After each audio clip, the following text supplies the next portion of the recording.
चलिए, यस, नमस्कार एवरीवन। नमस्कार मैम। ओके, अपना व्याकरण का फर्स्ट वाला चैप्टर है भाषा और व्याकरण। ठीक है, मैं आपको समझाती हूँ ये। अच्छा, भाषा क्या होती है, किसी बच्चे को आइडिया है? यस, भाषा वह साधन है जिससे हम अपनी बातों को प्रकट कर दूसरों तक पहुंचाते हैं तथा दूसरों की दूसरे की बातों को समझते हैं। चलिए ठीक है, राइट आंसर है ये भी। भाषा है वो वे है तथा दूसरों की बातों को समझते हैं। ओके, चलिए ठीक है, चलिए ठीक है बेटे। जैसे मुझे ये चैप्टर आपको एक्सप्लेन करना है, ठीक है, तो मैं आपको समझाऊंगी ना, वर्बली समझाऊंगी, वर्क कराऊंगी तो लिख के बताऊंगी, तभी तो आपको मैं बता पाऊंगी ना चैप्टर के बारे में। ओके, आपको चैप्टर के बारे में कुछ समझ में आया है नहीं आया है, आपका मुझे कैसे पता चलेगा? जब आप बोलोगे। ओके, जब मैं आपसे पूछूंगी या फिर आपको नहीं समझ में आएगा तो आप मुझे बोल के बताएंगे कि मैम इसको दोबारा एक्सप्लेन करो, मैम ये समझ में नहीं आया। आपने अपनी मन की बात मुझे बोल के बताई। मैं आपको चैप्टर एक्सप्लेन कर रही हूँ तो मैं आपको पढ़ा रही हूँ, समझा रही हूँ, और मुझे वर्क करवाना होगा तो मैं आपको लिख के करवाऊंगी। तो जो बात मेरे मन में है या जो बात आपके मन में है, वो आप अपनी बात कैसे मुझ तक पहुंचाएंगे, कैसे मैं अपनी बात आप तक पहुंचाऊंगी, वो साधन है भाषा। ओके, भाषा के द्वारा। चलिए, तो ये पिक्चर जो दिख रही है इसमें देखिए, अध्यापिका जो टीचर है वो क्या कर रही है, वो बच्चों को भाषा के विषय में समझा रही है। बच्चों ने बड़े ध्यान से सुन लिया और समझ लिया। ओके, समझाने के बाद अध्यापिका ने प्रश्नों के उत्तर लिखने को कहा, तो छात्रों ने उत्तर लिखे और याद भी किए। जो मैम बोल रही ध्यान से सुनेंगे। पहले मैम ने समझाया, फिर बच्चों ने क्या किया, बड़े ध्यान से सुन लिया और समझ लिया, जैसे मैं आपको अभी समझा रही हूँ और आप लोग ध्यान से सुन रहे हो। फिर अगर मैं आपको समझाने के बाद में प्रश्न या तो पूछूंगी तो आप आंसर देंगे, और मैं अगर क्वेश्चन लिखूंगी तो आप उसका लिख के आंसर देंगे। ठीक है, और आप उसको याद भी कर लेंगे। तो अध्यापिका ने बच्चों को बोलकर समझाया, बच्चों ने अध्यापिका की बात सुनकर समझ ली। अभी मैं बोल रही हूँ तो आप लोग सुन के समझ रहे हो, ऐसा ही हो रहा है या नहीं हो रहा? ठीक है, तो हाँ, तो भाषा की परिभाषा क्या हुई कि भाषा क्या है, भाषा बोल चाल और लिखने का माध्यम है जिसके द्वारा हम अपने विचार और भावों को प्रकट करते हैं और दूसरों के विचार और भावों को समझते हैं। जो मुझे बोलना है वो तो मैं समझाना चाह रही हूँ तो मैं बोले जा रही हूँ, और आप लोग चुपचाप उसको समझ रहे हो, सुन रहे हो। ठीक है, चलिए, तो ये भाषा की परिभाषा हो गई। सभी बच्चों को पता होना चाहिए कि भाषा वह माध्यम है जिसके द्वारा हम अपने मन की बात और भावों को प्रकट करते हैं, दूसरों की बातों को और भावों को समझते हैं। It is clear now? समझ में आ गया सब बच्चों को?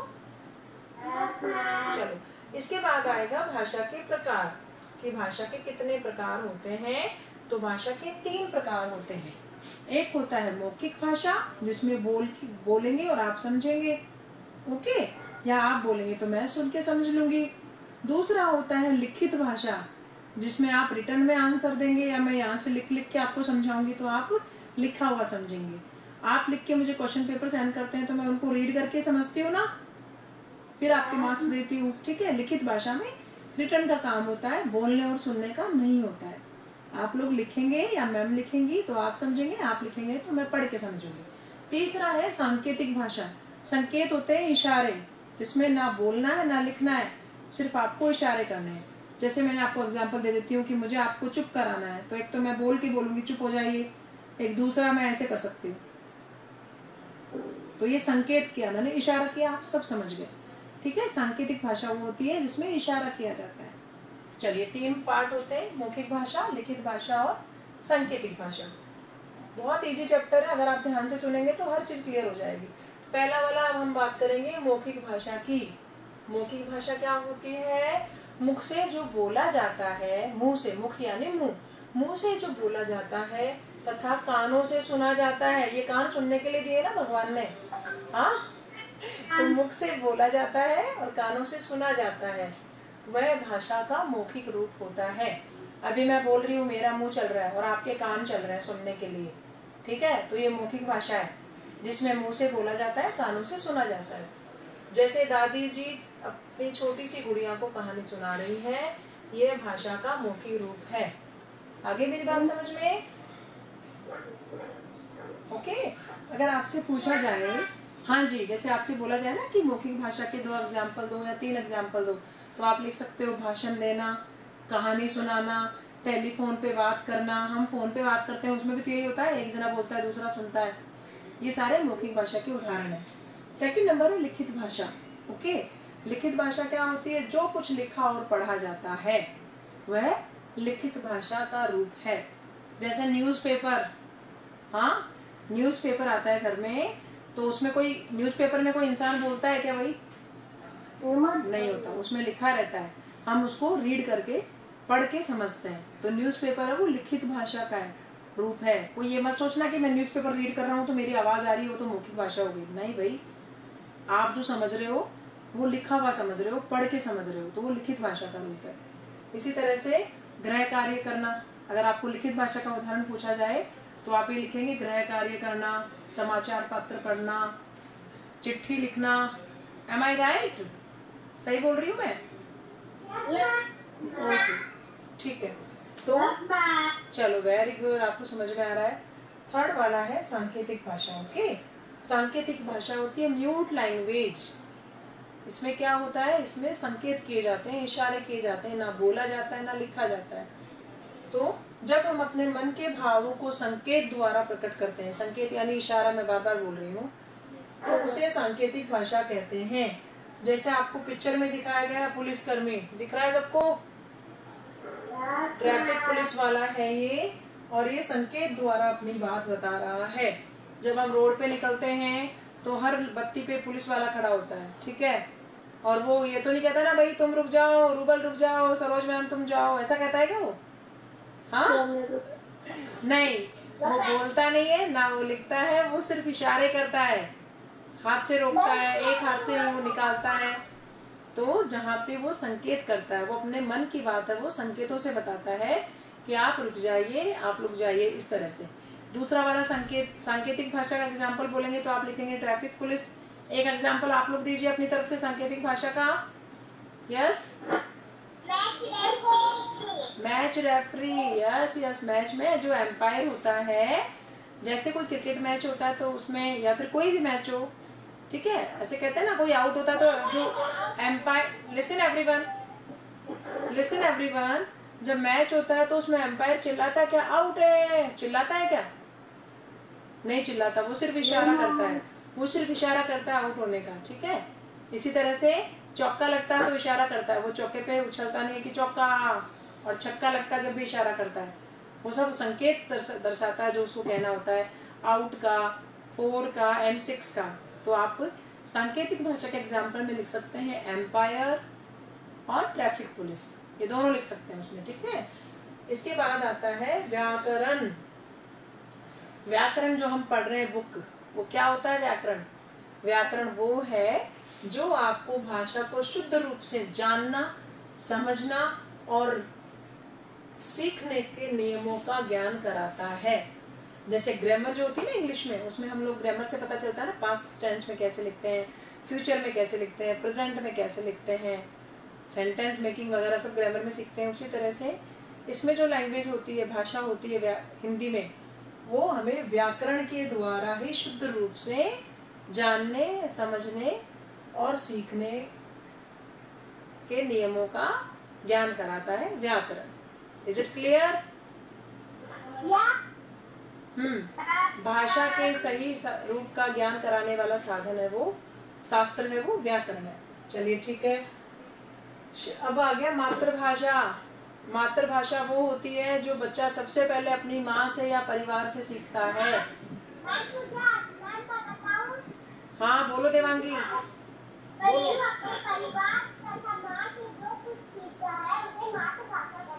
Very well done, very good. तो शिशु अपने परिवार तथा माँ से जो कुछ सीखता है उसे मातृभाषा कहते हैं। किसी भी हिंदी भाषी परिवार में जन्म लेने वाला बालक सबसे पहले हिंदी भाषा के परिवार में रह के हिंदी भाषा सीखता है, यही उसकी मातृभाषा है। अगर हम लोग मारवाड़ी बोलते हैं, राजस्थानी बोलते हैं, तो वो हमारी मातृभाषा है जो हमने सबसे पहले घर में सीखी है। चलिए ठीक है, भाषा। और इसके बाद आ गया लिपि। लिपि तो बहुत इजी है। भाषा को लिखने के लिए, यस,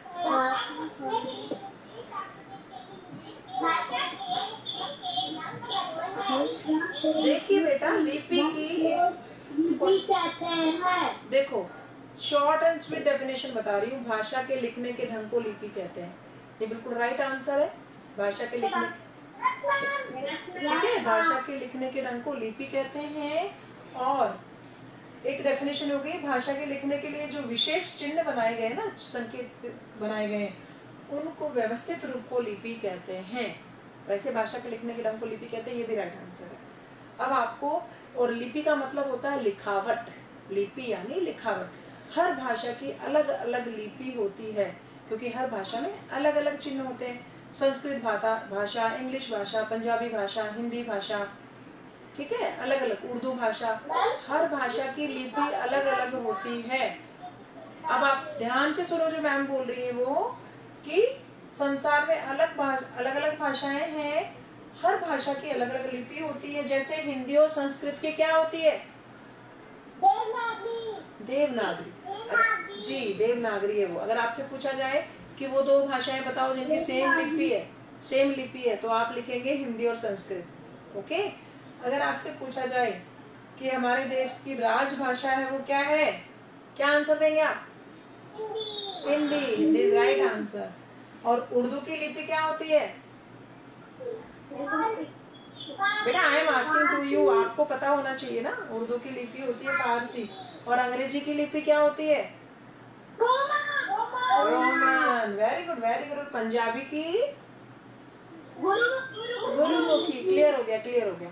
हिंदी और संस्कृत की देवनागरी, ओके, और उर्दू की फारसी, अंग्रेजी की रोमन एंड पंजाबी की गुरुमुखी। ये क्लियर हो गया। और हर लिपि के अलग अलग चिन्ह होते हैं।